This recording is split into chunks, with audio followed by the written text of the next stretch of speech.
Good evening, Melrosians everywhere. I am Sam Hammer. I'm Jen LeClaire.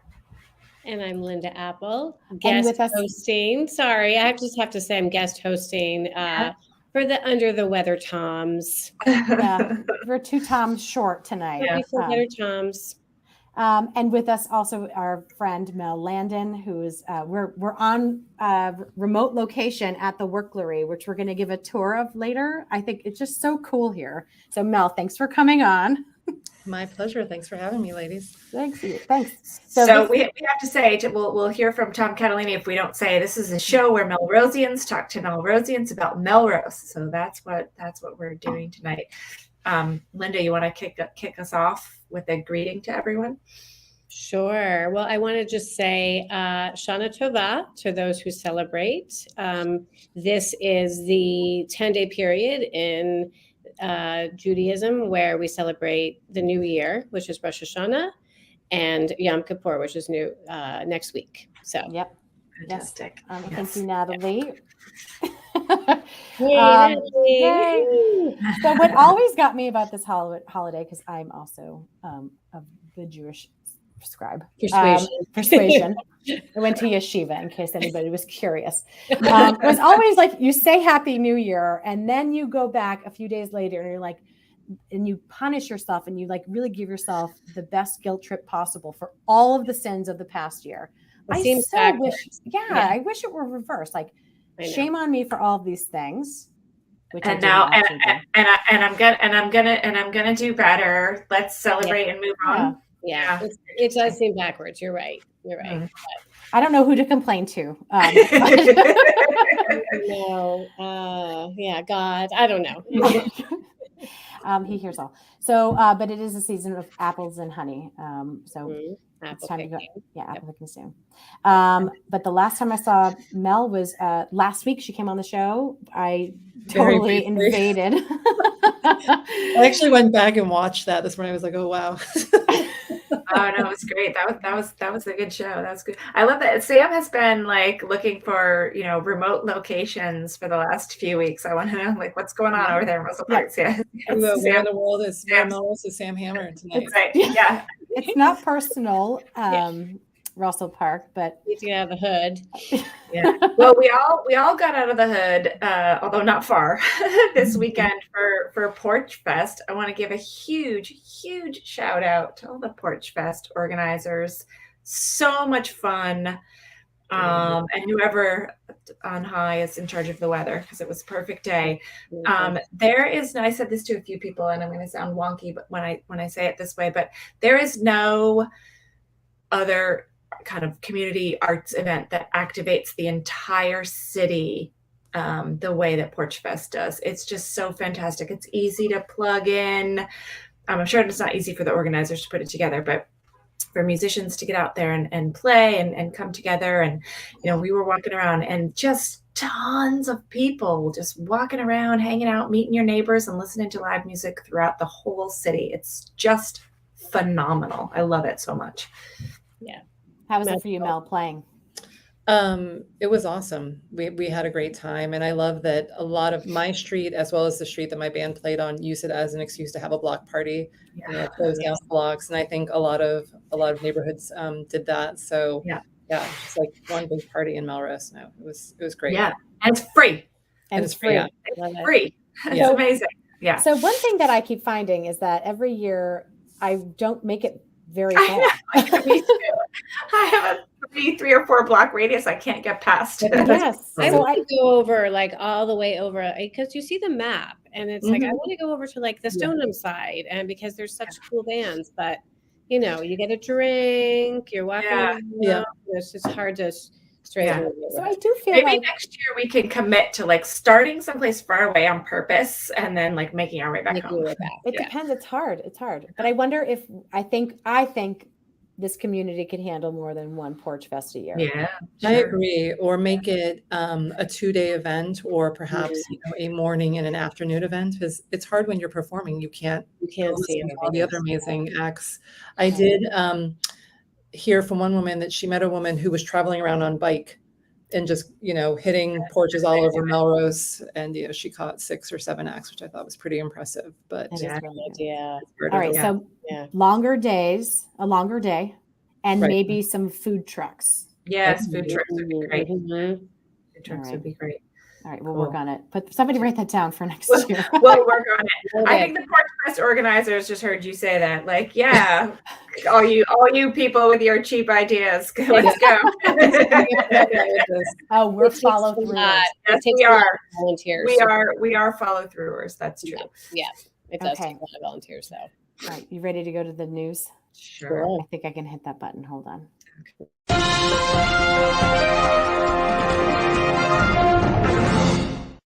I thought that was extra. Like I did too. I thought they did that on purpose. They tagged it on the end of that just so we don't ever miss it. oh my God, I always hope it never shows. And now I know that it always will. It Okay. always.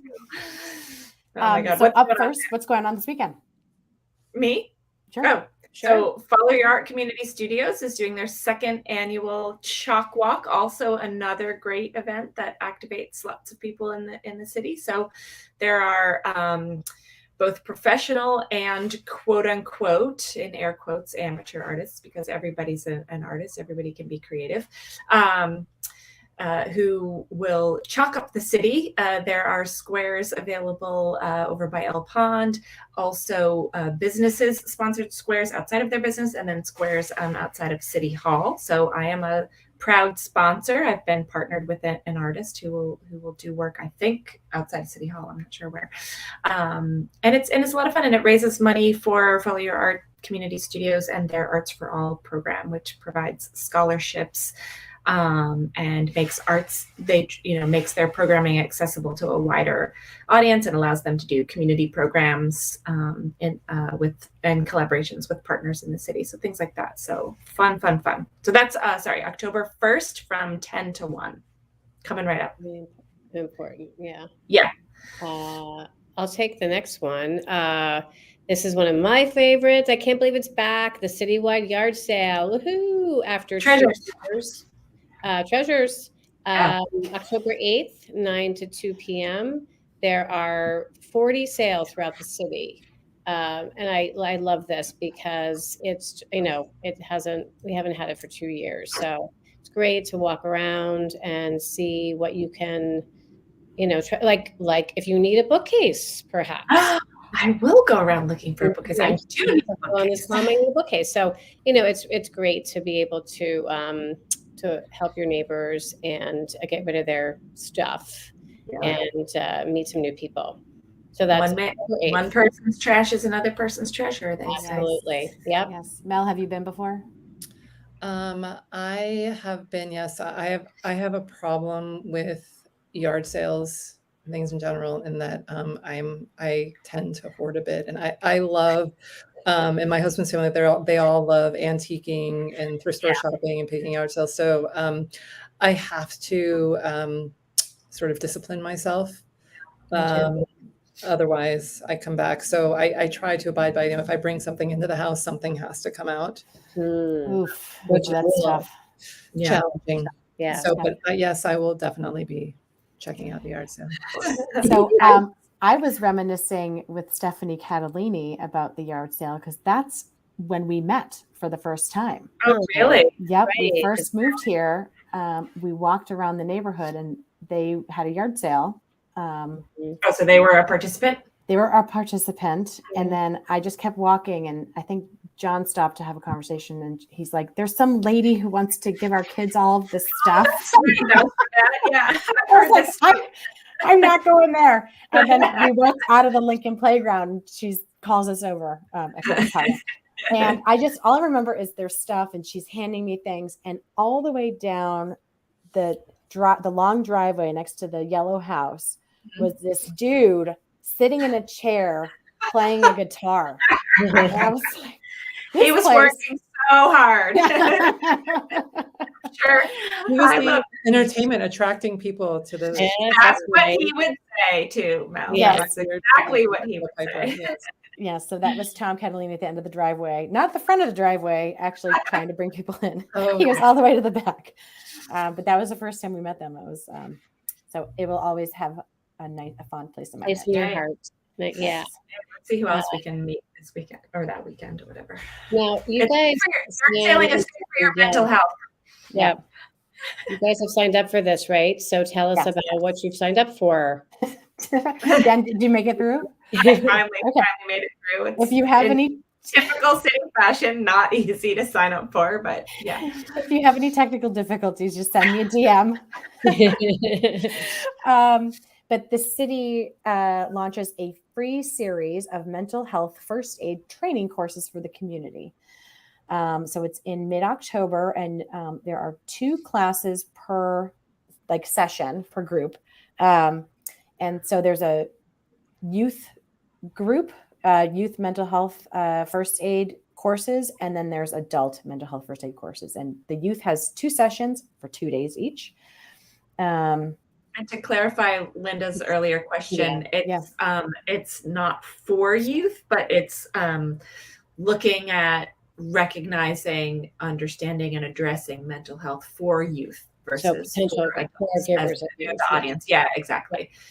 So it's going to be great. I'm excited to see how I can learn some things. Yeah, me too. I didn't know that anything like this even existed, and I love the idea of community and neighbors being better equipped to help one another. It's fantastic. I agree. I love that it's a partnership. Like if you look on the website and you see all that, it's not just for Melrose. It's the towns around us, and it's really a consortium of different partners doing this. So I think that's fantastic, that collaboration.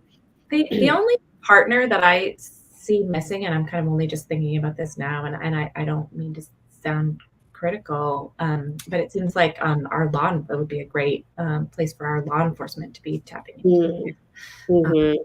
So, well, maybe they'll sign up. Yeah.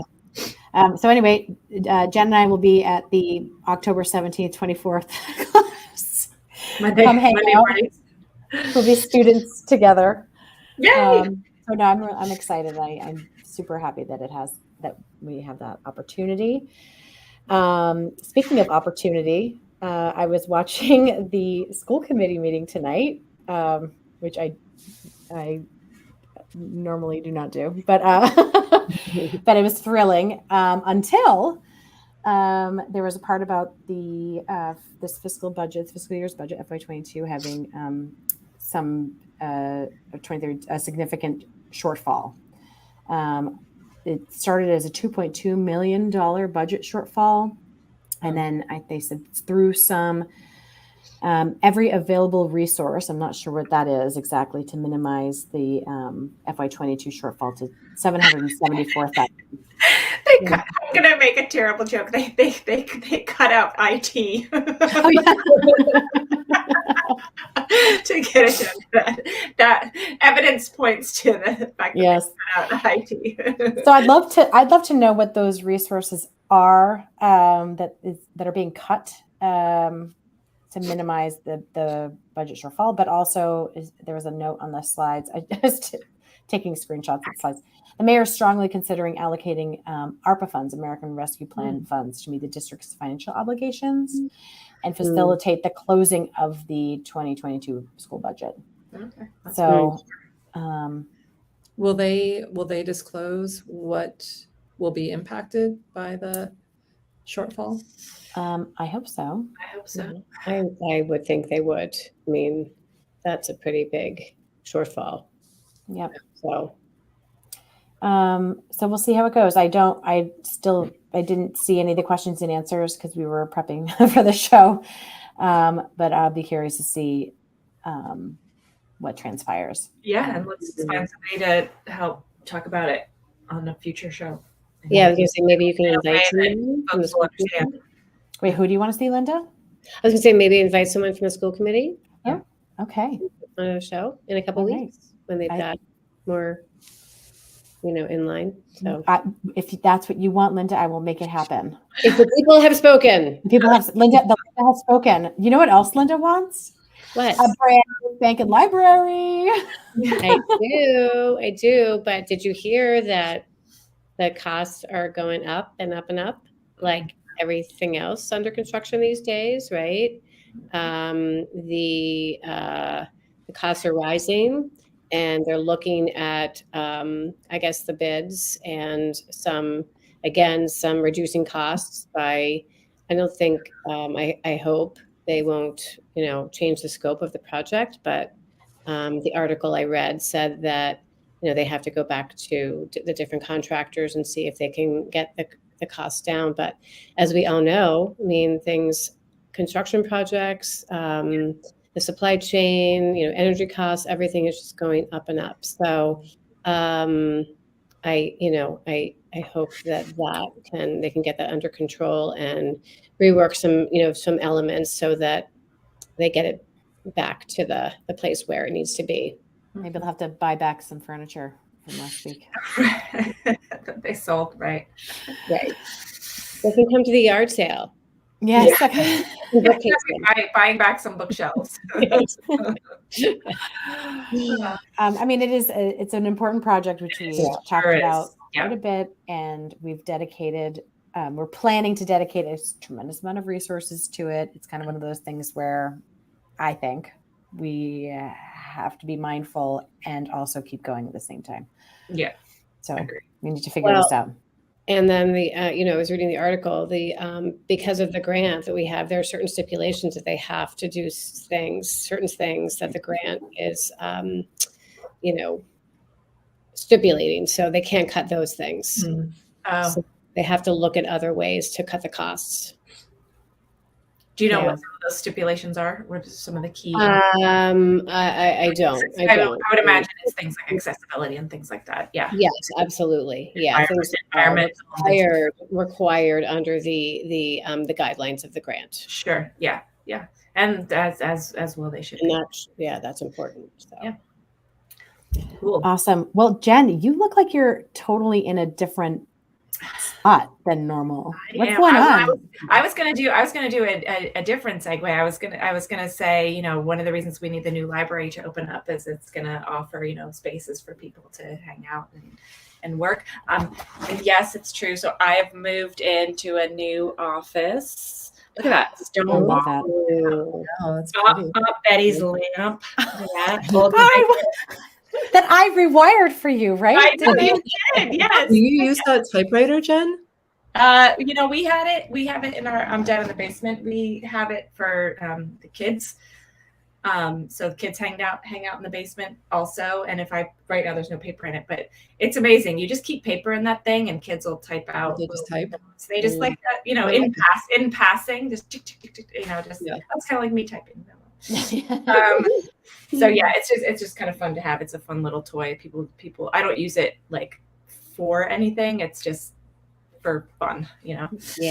But anyway, on days that I am not going to be in here and I need to work and collaborate with my peers, I would love to head over to the Worklery. You absolutely should.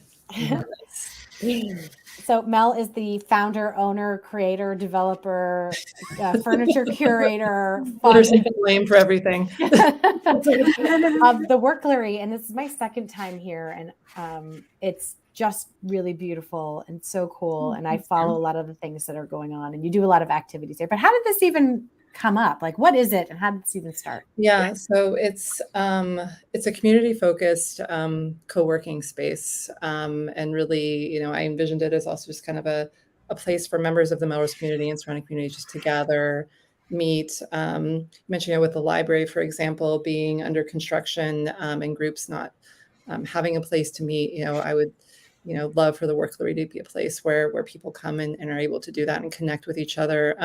It was conceived, actually, I've had this idea in the back of my mind since probably around 2011, 2012. My husband and I moved from Boston up to Canada, to Toronto in 2010. We lived up there for 3 years. And I moved up there. I was doing freelance work. I didn't know anybody, being a stranger in a strange country. Didn't really have a way of meeting people because, I wasn't going to a job. We didn't have kids. I had a dog, so I met some people at the dog park, which was nice. So I found this very community-focused co-working space up there called the Center for Social Innovation, and I loved it. And it was really, I didn't know that co-working was a thing, at that time. I hadn't seen, this is pre sort of the big, co-working companies in the US. And I started going and really just loved it and built community and met a lot of really interesting people doing really cool stuff. Once a week, everyone would get together and have lunch together and talk. And it really just kind of saved me socially, I guess. And so I always thought, wow, it'd be great to build a place like that. And so then when we moved here to Melrose, I had thought about it, but, I had a day job, work in tech. And then I actually eventually pulled the trigger the first time on opening a space of all times in February of 2020. Yes. So you can imagine that was one of the absolute worst time to open a co-working space. I actually opened it in a different location in Melrose. Silver lining was that, so that was essentially my private office for a year. Beautiful big space for yeah, one. yeah. And then, I actually realized, it was silver lining because I think it wasn't the right space for a number of reasons. So, after my lease was up, I kind of tucked it away again. And actually Jay Madden, who is a friend of mine, who's a commercial real estate agent here in Melrose, great guy.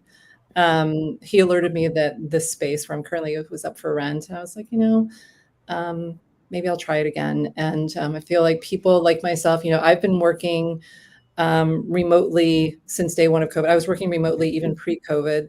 And even though I only live 2 blocks away from here, I just need to get the heck out of my house. I have 2 young kids and just sort of the psychological, I don't know, burden, of being in your house and thinking about all the things, laundry that should be done, what am I going to make for dinner, things. So I thought that probably a lot of people were feeling that way coming out of, a couple of years of being sort of locked in.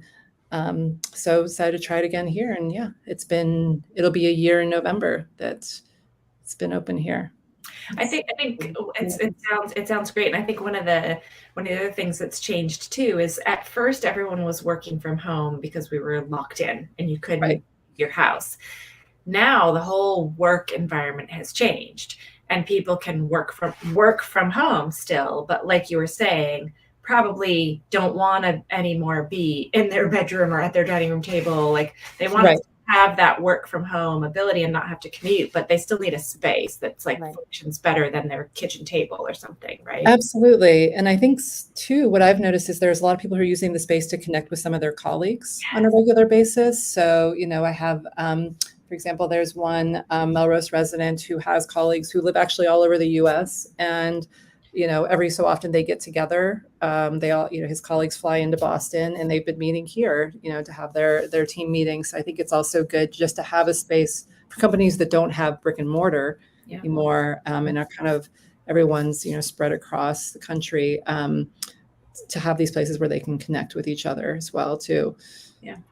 So tell everybody where you are, where they So I'm at 441 Main Street, which is the building that Eastern Bank is in. It is very dangerously right next to one of my favorite places, which is Mexico Lindo, and also the new Colette. Yes.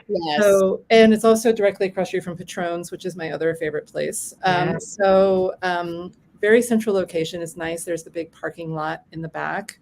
So I have the whole 3rd floor of the building, which I didn't even realize used to be a urology practice for many years.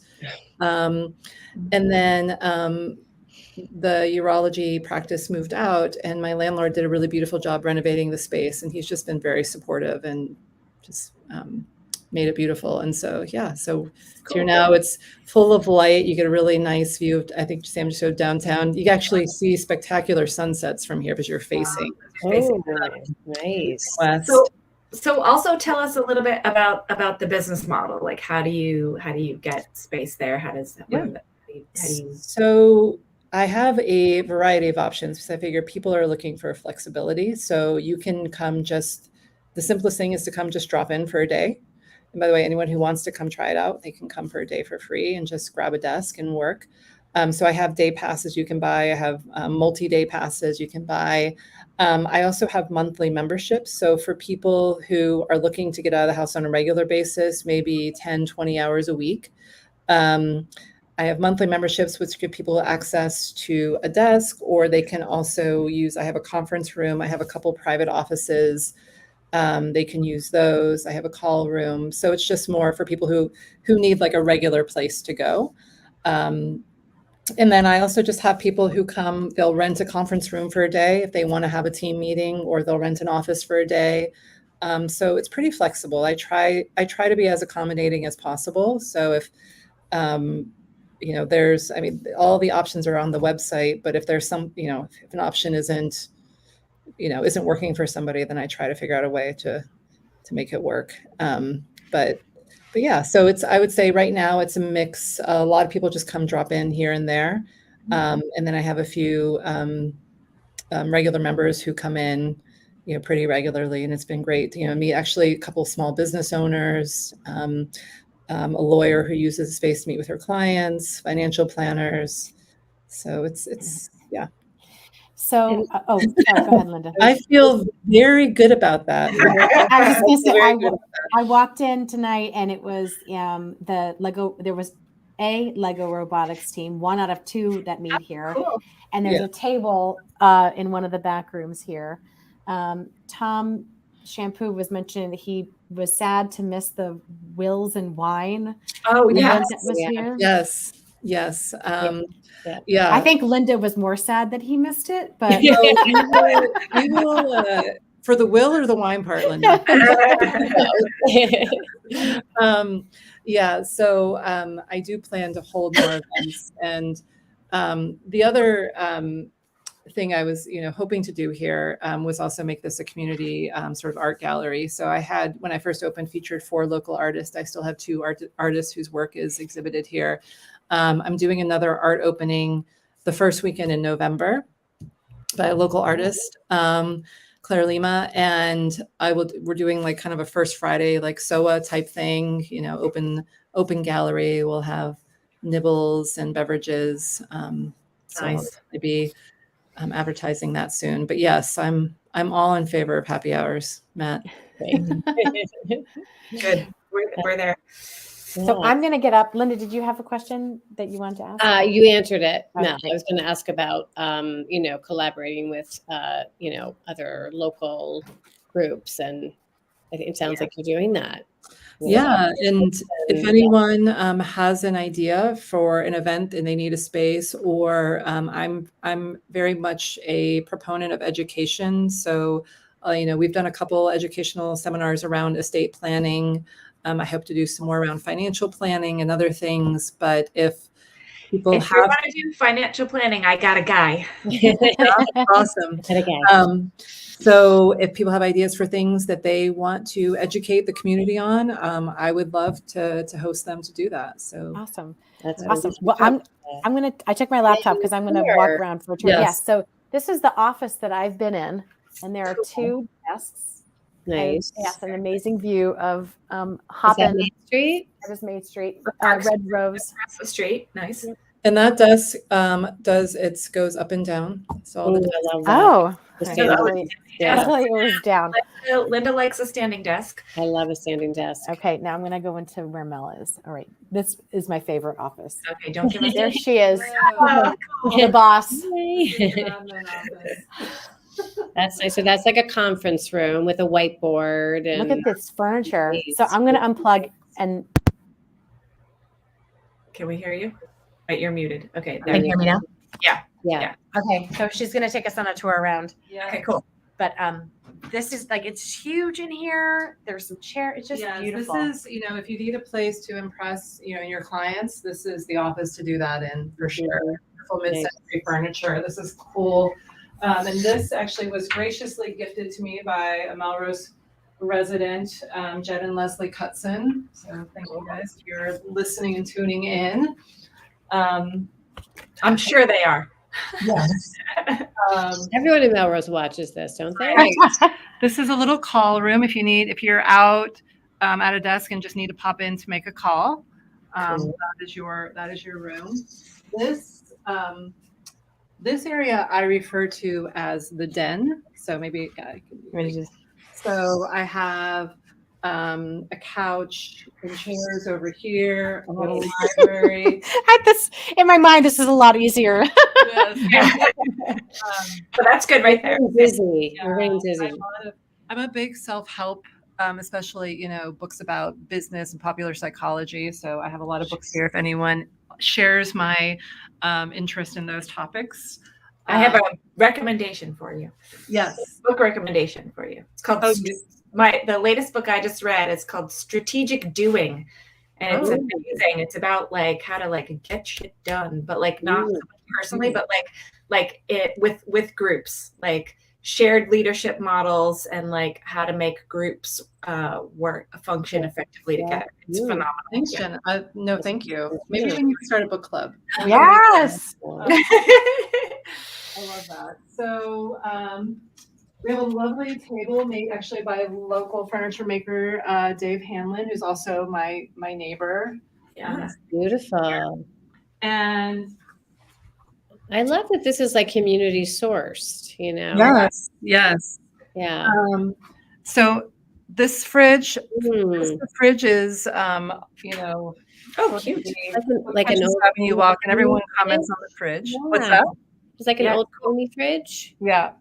Yeah. And I have a very eco-friendly German single serve coffee maker that does not use pods. It grinds beans. So, and anyone who uses the space can drink as much coffee as they want. Oh, right. Coffee is fuel. Space to eat. Yeah. Oh, I love those chairs. Beautiful. Watch out. You should like chain those down. Yes. Everyone looks good here. And then I have here sort of communal desk, and these all again go up and down, and they have beautiful views of Main Street here. I have local art. Carol This is- Vale. Nice. This is Carol's work. Very nice. Beautiful. I've had to stop myself from buying everything that you see on this wall, but I've bought a couple. Oh, all right. I'll stop shopping. Okay, let's keep going. Yeah. And then here I have a conference room. So it comfortably seats, I would say, about, we'll do this together, team, about, 10 to 12 people. I have a nice screen, big TV here. You can cast, so you can have your meetings here. I have a big whiteboard on the other wall, so you can do all your team brainstorming. All right, that's where the next Creative Alliance meeting is, right there. Oh, yay! I mean, I love MMTV also. Yes, true. So so that's pretty much it. Unless you want to see the Hobbit Room where all the Lego robotics is. I call it, actually, it's funny. It's I don't know if you guys have seen Being John Malkovich. Oh yeah. Where the room with the little door. Yes, yeah. Well, we have to see that now. Okay, yeah, now I have to see that. So here is the little door. Oh, you're not kidding. my I'm not God. kidding. But when you go in, Sam, you can go in, and actually, Oh, that's a Oh stairway. my God. That's go in, you duck to get in, and this is where the Lego robotics magic happens. My kids anointed this the kid den, the kid room. Yeah. So it's cool. So it looks like Lego Robotics team has like a standing. Yes. They're on a program, monthly program, or whatever. Yeah. So we have two teams that meet here, and they both share this table. But yeah, that's the watch your head. So, you know, if anyone really needs to get away and hide from the world, that is your room. Yeah, that's amazing. I love it. I love it. That's great. Oh, thank you, Mel. Thank you My for pleasure. having Yeah, us. Of course. No, thank you for thank you guys for stopping by. Come anytime. I'm gonna You're come. welcome to host your Let's Talk Melrose meetings here, or Our meetings? or- I think we just hosted our meeting. Our planning meetings. You're meeting about your meetings. Well, thank you. Any other? What did we forget? Anything? I'm going to be actually at the farmers market this Thursday Awesome. at the table. So if anyone has questions, I'm also going to have lots of free coffee courtesy of Bohemian Coffee House because Thursday is International Coffee Day. Okay. So if you want to come grab a cup of coffee and talk about woodworking, So I'll be it's there. Coffee Day internationally, not necessarily international Commercial coffees. So my Chuck full of nuts Oh. still gets in, right? Yeah. Absolutely. Yeah. And then this Sunday, actually, I'm doing a kids' clothing and gear swap. Oh yeah, yeah. Right. So you can drop off gear anytime this week and come by Sunday if you want to do some swapping. Oh, interesting. And you can't swap unless you've given. That I That read. is Yeah. you know, in theory how it should work, but you know, I probably, you know, See how it goes. see how it goes. You know, if you want to sneak in and just grab a couple things, I think that's okay. Oh, right. That's inside scoop from Yes. Let's Talk Melrose only. Right. Look, you have all these fans. Yes, Aw. beautiful space. Good to see Tom still alive. Get that well done, real sir. Nice work. All right. Well, thank you Thanks, so Melody. much. Oh, this is so fun. I'm so glad you said yes. Of course. Get on down to the Worklery, people. Yeah. Yes, come on down. All right, cool. Well, we don't have the song on us. That's usually Catalini's thing. I failed yet again on making sure we had it, and we usually do dance it off. So Oh, So, Dan, come on. This time around, we'll just tell everyone that we'll see you around See you town. around town. see you around town, around the Worklery. Around the Worklery. Yeah. hi, everybody.